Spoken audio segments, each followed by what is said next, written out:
如果你對老化嘅所有睇法、家庭同安全係錯誤㗎，如果你認為可以保護你嘅嘢係萬年同仔女保持親密關係，實際上會令你更脆弱、更加無助，最終更加嘅怨恨。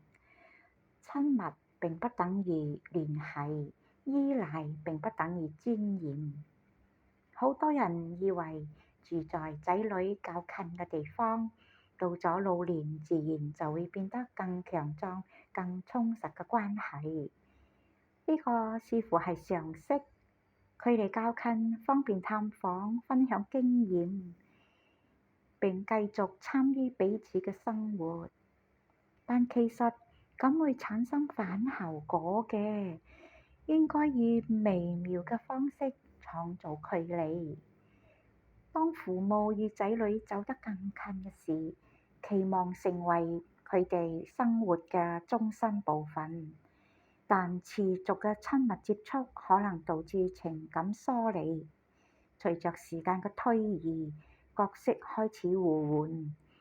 當年老嘅父母搬到離仔女更近嘅地方時，佢哋會被視為依賴。分居確實可以加強關係㗎。